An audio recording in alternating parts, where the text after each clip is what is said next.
The brother says Jesus did not use force to promote his religion. Did Muhammad use force to promote his religion? The sword, not force, I'll clarify, the sword, to get people into the fold of his religion. This is a very common allegations against Islam, that Islam was spread at the point of the sword. That's a commonest fabrication that has been invented against Islam. Look at history. One man against the whole world. Thomas Carlyle, a Britisher. In 1840 he delivered a series of talks in London, and he defends Muhammad, Thomas Carlyle, about the sword. One of the greatest thinkers of the past century, a Britisher, an Englishman, an Anglican. He said, the sword indeed. With regards to the charge of the sword, he said, the sword indeed. But where will you get your sword? He said, every new opinion at its beginning is precisely in the minority of one. When you start a movement, there is no political party. There is no council of churches to create a bishop or a pope. There is nothing like that. You know the history of Muhammad. Starting from the minutest beginnings, by the time he's 6, his mother dies. Before he's born, his father died. He is doubly orphaned by the time he's 6. He's looking after his uncle Abu Talib's goats. At the age of 40, for the first time, he declares his mission. And persecution. If you know the history of the early Sahabas, the companions, persecution. To such an extent that twice they had to flee to Abyssinia, the Muslims. Then Muhammad had to flee from Mecca to Medina. Where is the sword? In other words, he must force the Quraysh, say, you accept Islam or I'll chop off your head. Where is the sword? He said every new opinion at its beginning is precisely in the minority of one.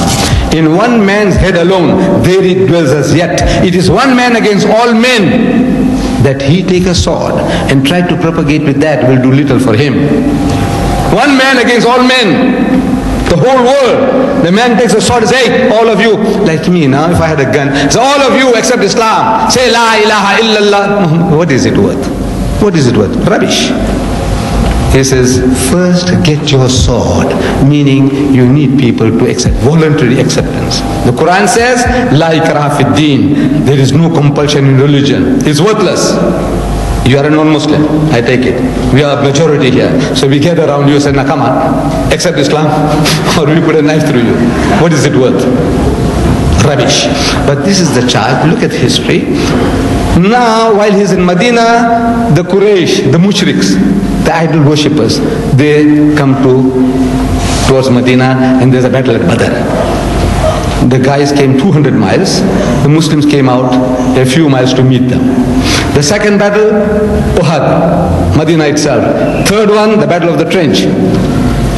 Who is doing the fighting? With regards to Jesus, now with regards to sword, in the Gospel of St. Luke, chapter 19, verse 27, Jesus says, for those my enemies who would not that I should reign over them, bring them hither and slay them before me. Luke 19:27. Check it out. For those my enemies, who are his enemies? Anyone, he doesn't want Jesus to rule him, he said they are his enemies. Bring them hither, bring them here, and slay them in my sight, kill them. Then at the Last Supper, if you remember, he's telling his disciples, do you remember I sent you out on your mission of preaching and healing? And when I sent you out, I told you that you must not carry no spare shoes, no purse, no sticks. Right? I said, right. Did you lack anything? They said, no. But now I tell you, those of you who's got no swords must sell their garments and buy them. Am I quoting correctly? Sell your garments and buy sword to do what? Pear apples or bananas? What? To do what? What do you do with the swords? And then he goes to the Garden of Gethsemane. He puts 8 at the gate. He says, tarry here and watch with me. Keep guard. What are they going to watch? What? Then he takes with him Peter and the 2 sons of Zebedee. Goes further in.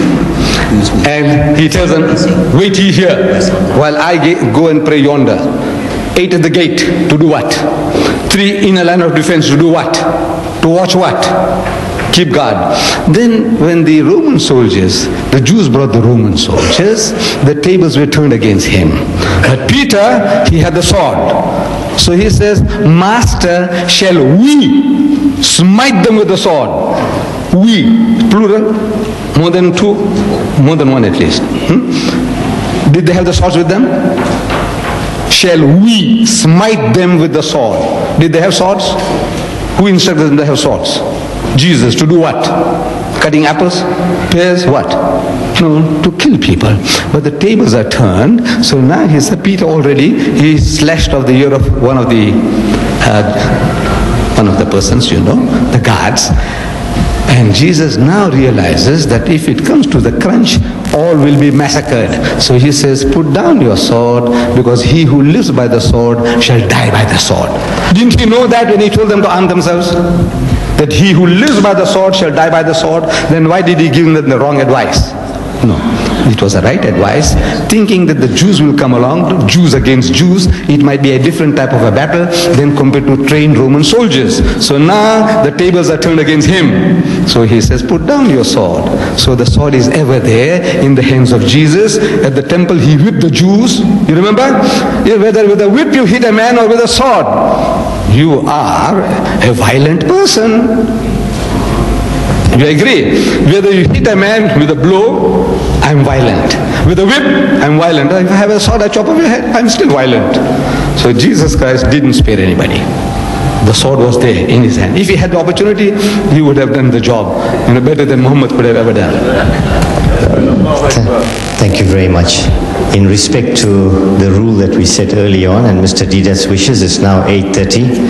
I apologize that you were the last man. I apologize to the people behind you. Just before you leave, I would like to hand over to our chairman, Dr. Zaki. Well, every meeting has to come to an end, and that duty falls to my sad lot this evening. It but remains to move a vote of thanks to the Speaker, Mr. Ahmed Didat, who has included us on his European tour, to the Islamic Propagation Centre for organising the meeting, and also to our hosts, the West London Islamic Society, who helped us organise this meeting. Thank you.